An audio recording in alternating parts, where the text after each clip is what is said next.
नमस्कार प्रिय विद्यार्थियों। आज हम हमारी जो फोर्थ पोएम है an elegy on the death of a mad dog, इसको पढ़ेंगे। प्रिय विद्यार्थियों, हम आपको इस चौथी कविता को सबसे पहले इसका हम आपको अर्थ बताते हैं। An elegy on the death of a mad dog, written by Oliver Goldsmith. ये ओलिवर गोल्डस्मिथ नामक कवि के द्वारा लिखी हुई है। इस कविता का जो नाम है उसका जो अर्थ हम आपको बता रहे हैं। एन एन मीन्स एक, इलीजी इलीजी मीन्स शोक गीत, ऑन द डेथ मृत्यु पर, ऑफ ए मैड डॉग एक मैड पागल डॉग कुत्ते, यानी कि एक पागल कुत्ते की मृत्यु पर शोक गीत। एक पागल कुत्ते की मृत्यु पर शोक गीत। प्रिय विद्यार्थियों, इस कविता में कवि ने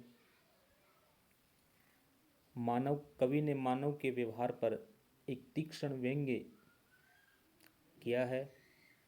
मानव के व्यवहार के बारे में यहाँ बताते हुए कवि ने मनुष्य को संदेश देने की कोशिश की है कि इस कविता में जो एक पागल कुत्ता होता है और जो एक मनुष्य होता है, एक मनुष्य और एक कुत्ते के आपस में शुरुआत में मित्रता होती है और बाद में वो जो कुत्ता है वो अपने निजी स्वार्थों को प्राप्त करने के लिए पागल हो जाता है और उस एक अच्छे मनुष्य जो भला जो मनुष्य होता है, लोगों के द्वारा ये घोषणा कर दी जाती है कि एक अच्छे व्यक्ति को इस पागल कुत्ते ने काट लिया और अब ये मर जाएगा। लेकिन होता इसके विपरीत है कि जो काटने वाला जो कुत्ता है वो मर जाता है और जो अच्छा इंसान है वो बच जाता है। इसलिए कवि ने इस कविता के माध्यम से ठीक मनुष्य को यह संदेश देने की कोशिश की है कि मनुष्य भी आपस में एक दूसरे के बहुत अच्छे मित्र होते हैं और जब तक वो आपस में मिलजुल करके रहते हैं, लेकिन किसी निजी स्वार्थ के कारण, अपने खुद के स्वार्थ के कारण मनुष्य दूसरे मनुष्य का अपने खुद के निजी स्वार्थ के लिए उसको हानि पहुंचाने की कोशिश करता है, उसे मारने की कोशिश करता है। लेकिन इस कविता के माध्यम से ये भी यहाँ देखने में आया है कि अपने स्वार्थों की पूर्ति के लिए दूसरे का नुकसान करने से हम ऐसा कर तो लेते हैं, लेकिन अंत में खुद ही उसे उसका नुकसान उठाना पड़ता है। इसलिए प्रिय विद्यार्थियों, इस कविता के द्वारा कवि ने एक बहुत ही समाज को अच्छा मैसेज दिया है कि हमें अपने निजी स्वार्थों के लिए किसी को भी नुकसान नहीं पहुंचाना चाहिए, क्योंकि ये एक कहावत है, do do good have good, कर भला तो हो भला। यदि हम अच्छा करेंगे तो अच्छा ही प्राप्त करेंगे और यदि हम किसी का बुरा करेंगे तो बुरा ही होगा, हमारा भी बुरा ही होगा। इसलिए हमें किसी भी व्यक्ति का अपने निजी स्वार्थों के लिए किसी को भी नुकसान नहीं पहुंचाना चाहिए। कवि ने इस कविता के माध्यम से इस एक मनुष्य और एक कुत्ते की मित्रता के माध्यम से यही समझाने की हमें कोशिश की है। और इसको एक बार हम पूरी कविता को अच्छी तरह से एक एक लाइन स्टैंजा हम पढ़ते हैं। प्रिय विद्यार्थियों, आशा करता हूँ कि आप ध्यानपूर्वक इसको देखेंगे। देखिए, कवि ने यहाँ बताया है, गुड पीपल आल, कि सभी प्रकार के जो अच्छे लोग हैं, गुड पीपल आल, सभी अच्छे लोग, ऑफ एवरी शॉर्ट, एवरी का मतलब प्रत्येक, शॉर्ट का मतलब प्रकार, कि सभी अच्छे लोग यानी कि हर प्रकार के सभी, प्रत्येक प्रकार के जो भी अच्छे लोग हैं, give year unto my song, give का मतलब देना, ईयर का मतलब वैसे कान होता है, लेकिन यहाँ पर होता है ध्यान। अनटू का मतलब की ओर, माई सॉन्ग मेरे गीत, कि जितने भी अच्छे लोग हैं सभी प्रकार के, वो मेरे ध्यानपूर्वक सुने, क्या मेरे गीतों में अच्छी प्रकार से ध्यान दें। जो मेरा जो गीत है, मेरी जो कविता है, सॉन्ग का मतलब गीत है, यहाँ कविता, कि मेरी जो कविता है उससे अच्छी प्रकार से सुने। And if you find it wondrous short, and और इफ यू फाइंड, यदि आप इसमें पाते हैं, इट वंडरियस शॉर्ट, इसमें किसी भी, शॉर्ट का मतलब किसी भी प्रकार का, वंडरियस आश्चर्य या कोई कमी, कि यदि इसमें अगर आपको किसी भी प्रकार का अद्भुतपन या आश्चर्य प्राप्त होता है, या आप इसमें कोई भी अद्भुत या फिर किसी भी प्रकार का कोई आश्चर्य आप यदि इसमें पाते हैं, तो it can not hold you long, तो यह